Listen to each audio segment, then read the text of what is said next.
All right. Good morning, everyone. I just want to make a homework for video help. So, in homework 4, the goal is to create and learn about function codes. Okay. So, in this homework, okay, you have to submit two codes. Okay. You're going to submit the main code and then the function code. Okay, so you have to send me two scripts. Okay, now the first code is your main code. That's where you're going to write the language for the function code, and then the function code is going to have your equations. Okay, so what I'm going to do, I'm actually going to look at this option 2 where you have a series circuit. So if you choose to pick this, all right, because I have options, you just pick one of the options. Do not send me the series one that I'm going to do.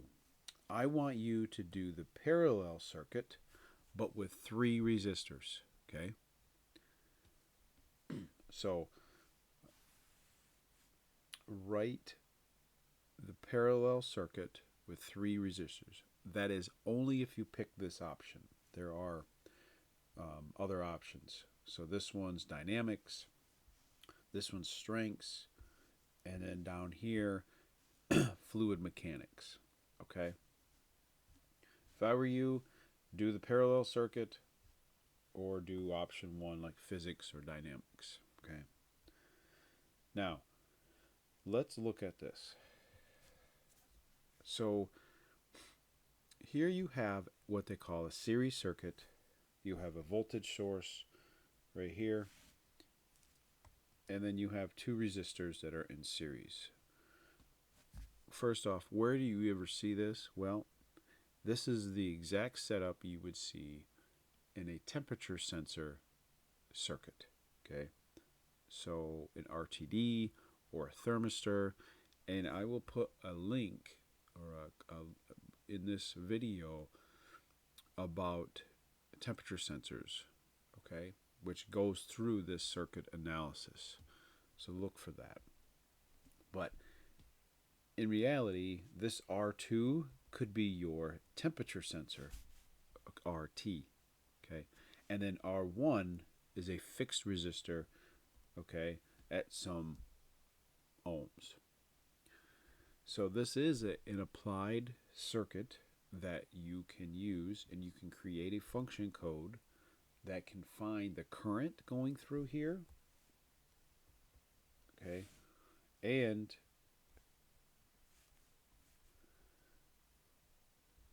the voltage across, say, this resistor or this temperature sensor, okay? So that's what this function code is going to be. But we're going to give R1 100, but R2 is going to go from 1 to 100 ohms. The power source is 5 volts, and we're going to write a function code called series, and it's going to find I and the voltage, and then we can plot, okay? So again, I'm going to show you this. If you choose this option, you need to do the parallel circuit with 3 resistors, okay? I will not give you credit if you just hand me this series one in. So I've already done it, so let's go through. So let me bring over this. All right. Okay. So right here. Now, I kind of skipped the heading format just so I can get through this, all right? But again, this is your main code. You would have your heading at the top, right? And then you'd have CLC, clear all, close all. Here's our givens. So R1, R2, and the voltage, all right? Then this line 9, this is your written out function, okay, or function line syntax. So over here on the left, in these brackets, These are the outputs that are going to come from the function code. This is your function code name, which is right here, and I'll go through that in a second. And then these are your inputs. So I'm inputting R1, R2 in voltage. Then I'm going to plot.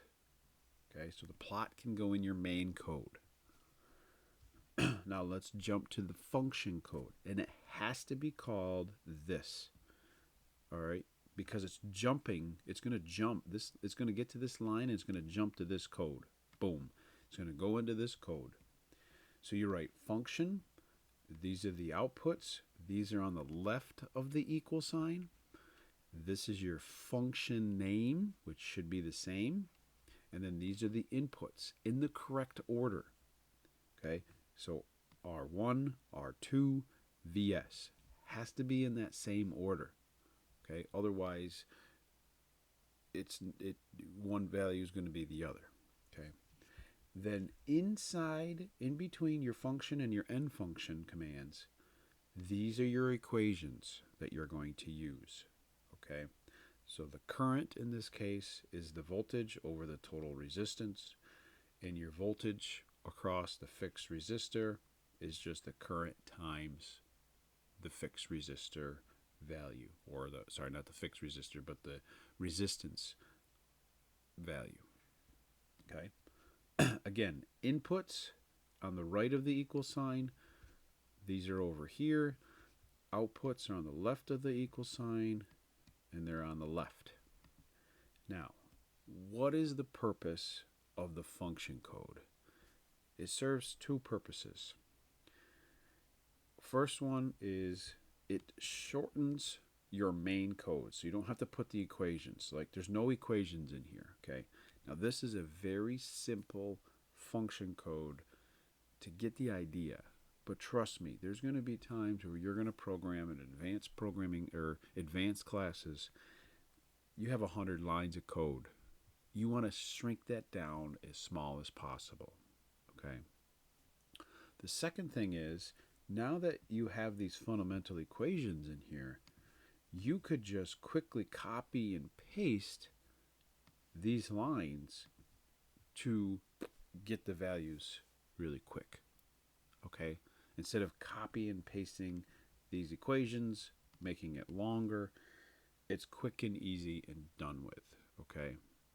Not only that, there are other applications when you do what they call numerical methods, which say you have a pool and you have water in it, you pop a hole in the bottom and it drains out.